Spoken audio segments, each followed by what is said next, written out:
बच्चों, welcome to doctors अड्डा। मेरा नाम है भारती और मैं आपकी ज़ूलॉजी एजुकेटर हूं। आज की ये वीडियो मेरे नीट 2026 वाले एस्पिरेंट यानी कि वो बच्चे जो इस पॉइंट ऑफ टाइम पर सोच रहे होंगे 11th में हैं, क्या हमें नीट की प्रिपरेशन स्टार्ट कर लेनी चाहिए, क्या यही सही टाइम है या बाद में स्टार्ट करनी चाहिए। तो आज आपकी सारी कंफ्यूजन मैं दूर कर दूंगी।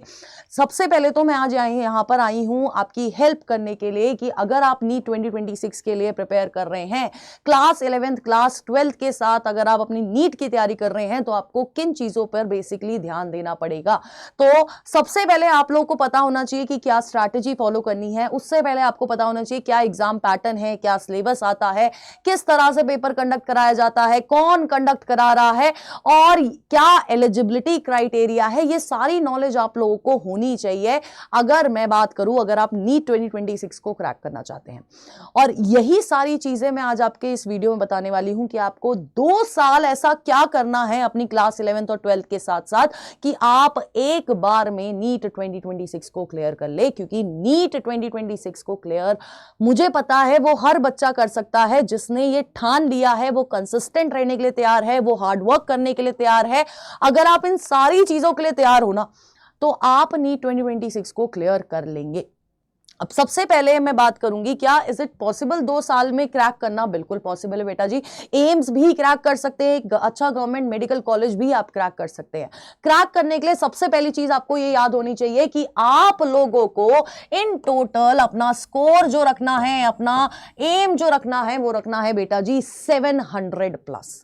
क्योंकि अभी नीट 2024 की जो कट ऑफ गई है उसके अकॉर्डिंग 650 कट ऑफ गई है और एम्स के लिए जो कट ऑफ गई है 715 गई है। आप सोच सकते हैं 715 मार्क्स के लिए आपको मेहनत करनी पड़ेगी। एंड इट्स गुड, अगर आप अभी से प्रिपेयर करना स्टार्ट कर रहे हैं, आप क्लास 11th में हैं, तो आप अपना बहुत अच्छे से स्ट्रैटेजाइज करके चलेंगे तो आप नीट 2026 को बहुत अच्छे से क्लियर कर लेंगे। अब ये क्लियर करना कैसे है? सबसे पहले आपको पता होना चाहिए कि आपके नीट एग्जाम के बारे में, ये नीट है क्या? ये वो गेटवे है जहां से आप अपने एमबीबीएस गवर्नमेंट मेडिकल कॉलेज में एडमिशन लेंगे। कोई भी कॉलेज हो, सबके लिए यही एक एग्जाम है, दैट इज नीट। और ये नीट एग्जाम आपको देना पड़ेगा अगर आपको डॉक्टर बनना है। अब सबसे पहले ये नीट एग्जाम कंडक्ट कौन कराता है? अभी तक एनटीए कराता है और मे बी आगे भी एनटीए कराए या फिर चेंज भी हो सकता है। बट अभी तक का अगर पैटर्न देखें, एग्जाम पैटर्न, तो आपके 4 सब्जेक्ट है। एक है फिजिक्स, केमिस्ट्री, बॉटनी और ज़ूलॉजी। ये 4 चैप्टर्स, 4 सब्जेक्ट आपके होते हैं नीट एग्जाम में और हर सब्जेक्ट से 50 क्वेश्चन पूछे जाते हैं। अब जब आप 50 क्वेश्चन पूछे जा रहे हैं बेटा जी, तो वहां पर क्या हो रहा है, आपका जो 50 क्वेश्चन होते हैं वो 2 पोर्शन में डिवाइडेड है, एक सेक्शन ए और एक सेक्शन बी। जब हम लोग सेक्शन ए की बात करते हैं इसमें 35 क्वेश्चन आते हैं और सेक्शन बी की बात करते हैं तो अभी 15 क्वेश्चन आते हैं।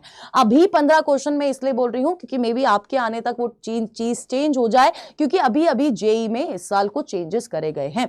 अभी जेई में क्या हुआ है, सेक्शन बी था, सेक्शन बी को हटा के अब उन्होंने पूरा ही एक कर दिया है, जहां पर आपको सेक्शन बी में अभी इस पॉइंट ऑफ टाइम पे अगर मैं नीट की बात करूं तो 15 में से 10 क्वेश्चन अटेम्प्ट करने होते हैं। यानी कि इन टोटल आपको पर सब्जेक्ट 45 क्वेश्चन अटेम्प्ट करने हैं। अब हर करेक्ट क्वेश्चन पर आपको 4 नंबर मिलते हैं और इनकरेक्ट क्वेश्चन को -1 मिलते हैं। अब मैं हमेशा बोलती हूं अपने बच्चों को कि यार -1 नहीं देखना है, -5 देखना है कि 4 नंबर जो आने थे वो भी गए और एक एक्स्ट्रा गया। तो ये आपका पूरा पैटर्न रहता है और पेपर इन टोटल आपका 720 मार्क्स का रहता है। ठीक है, अब ये 720 में से अगर आपको ये नीट का एग्जाम क्लियर करना है, आपका एम, टारगेट, स्ट्रैटेजी, सब कुछ आपको बोलना चाहिए कि मेरा 700 प्लस आएगा। मैं कहूंगी अभी अपने टेबल के आगे लिख दो कि 700 प्लस लेके आने हैं, क्योंकि जब तक आप सोचोगे नहीं, जब तक आप ये भरोसा नहीं करोगे कि आप कर सकते हो, तब तक नहीं होगा। नेक्स्ट चीज क्या है? नेक्स्ट चीज है आपका एलिजिबिलिटी क्राइटेरिया। आप लोगों को जो, अगर आप एलिजिबिलिटी की मैं बात करती हूं तो आपकी एज 17 साल की हो जानी चाहिए जब आप नीट का एग्जाम देते हो। तो 17 साल के मेरे ख्याल से हर बच्चा हो जाता है जब वो 12th पार करता है। तो 17 years of age is the limit और कोई अपर लिमिट नहीं है। ऐसा अभी तक नहीं आया है कि आप 25 साल तक के लिए पेपर दे सकते हो, आप 26 साल के हो तब तक के लिए पेपर दे सकते हो, ऐसा कुछ भी नहीं है। लोअर एज लिमिट है that is 17 but upper age limit नहीं है। अगर मैं मोड की बात करूं, देखो अभी तक ऐसा हुआ है कि अभी बहुत सारी न्यूज आई है और उसमें बोला गया है कि एग्जामिनेशन मोड कंप्यूटर बेस्ड होगा।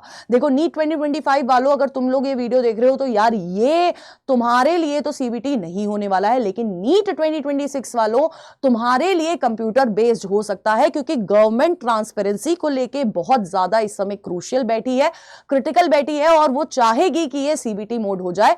तो आप लोग का पेपर में भी सीबीटी हो जाए, बट अभी तक जो है वो है पेन पेपर मोड, इसलिए मैंने यहां पर स्टार मार्क कर दिया है। अब अगर मैं सिलेबस की बात करूं बेटा जी, अभी तक एज सच जो सिलेबस फॉलो हो रहा है ये वो फॉलो हो रहा है जहां पर हमारा नीट 2024 का सिलेबस आया है। आपकी एनसीईआरटी में से कुछ चीजें हटाई गई हैं, लेकिन अभी भी कुछ चीजें ऐसी है जो एनसीईआरटी में नहीं है बट आपके सिलेबस में है। और अगर आपको सिलेबस डाउनलोड करना है तो आप लोग नीचे दिए गए जो पिंड, मैं यहां पर पिन करा दूंगी कमेंट में, एक कम्युनिटी का लिंक है, वो आप जब आप उस पर क्लिक करेंगे तो आप मेरी कम्युनिटी पे पहुंच जाएंगे। वहां पर आपको आपका पूरा सिलेबस मिल जाएगा जो अभी तक प्रेजेंट का सिलेबस है। अब इन सारी चीजों को किस तरह से स्टार्ट करना है ना, अभी आप लोगों के पास बहुत समय है, लेकिन आप सोचो कि समय उतना ही है जितना सिलेबस है। आपको नीट के लिए 11th और 12th दोनों पढ़नी है और 11th और 12th आप लोग अपने साथ साथ पढ़ेंगे तो ज्यादा बेटर है, क्योंकि एक साथ जब एक साल में आपको 2 साल का सिलेबस कवर करना होता है तब ज्यादा चीजें हम लोग क्या करते हैं, हम लोग पैनिक करते हैं।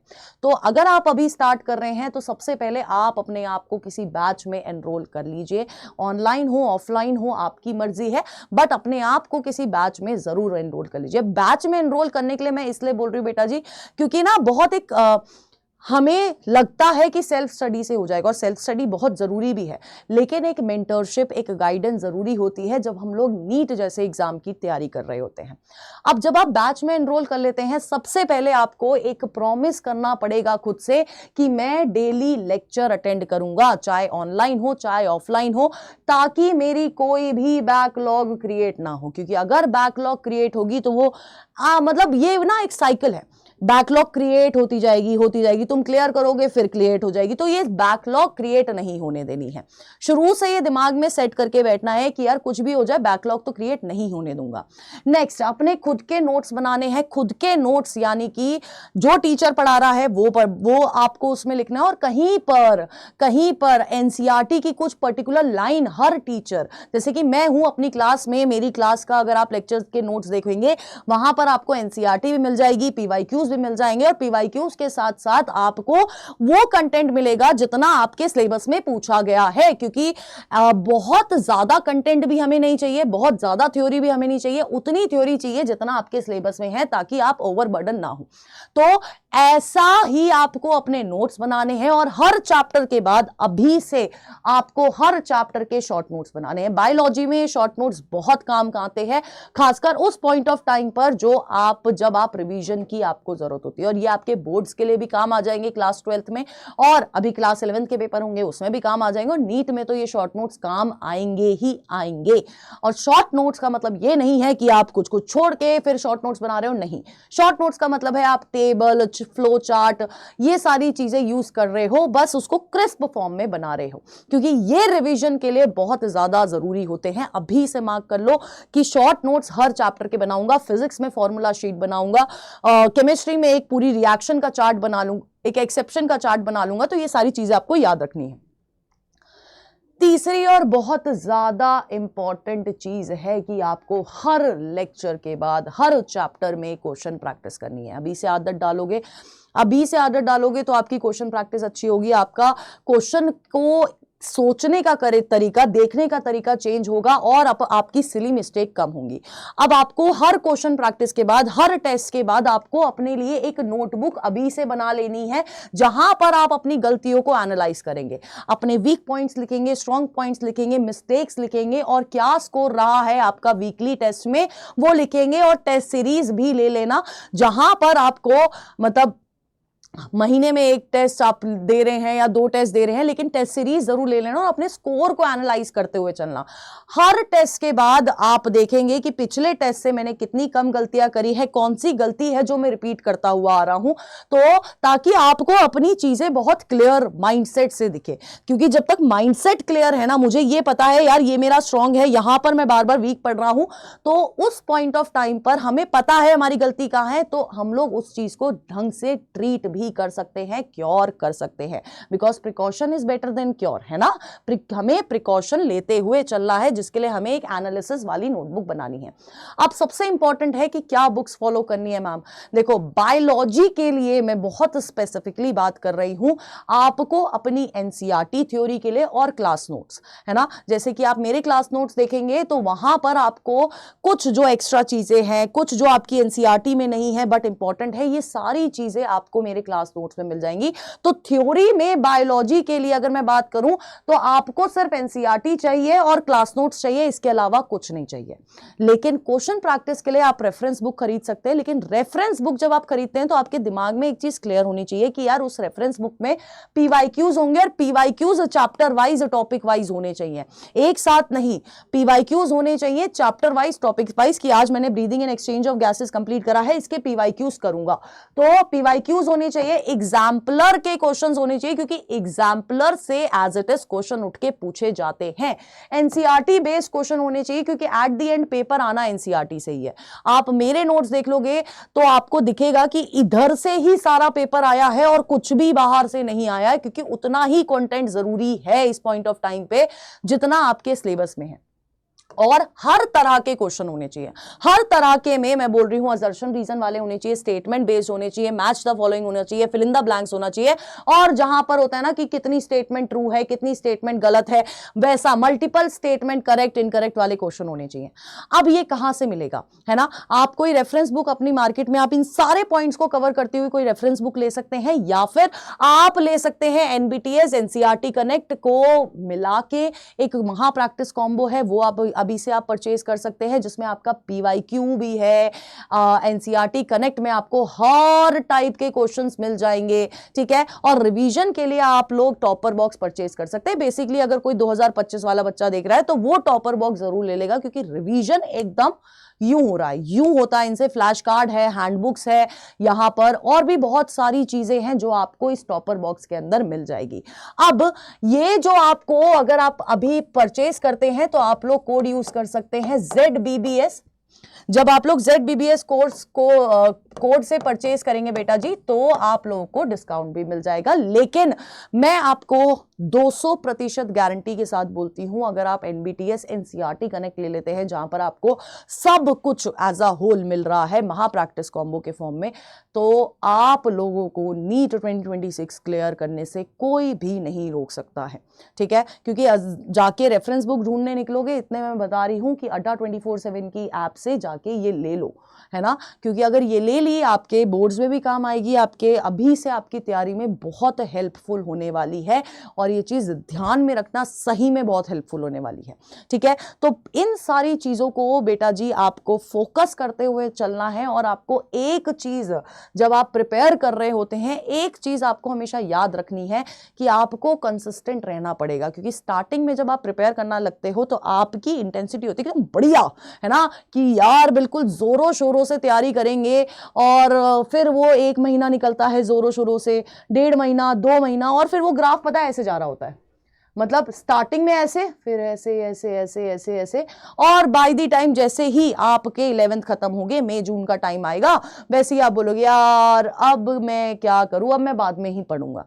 तो ये चीज नहीं करना है, आपको कंसिस्टेंट रहना पड़ेगा। दिन के 2 घंटे पढ़ो, लेकिन आपको कंसिस्टेंट रहना पड़ेगा। इस 2 घंटे को धीरे धीरे आपको बढ़ा के 4 घंटे 6 घंटे भी लाना पड़ेगा और अपने स्कूल के साथ इस चीज़ को मैनेज करना पड़ेगा।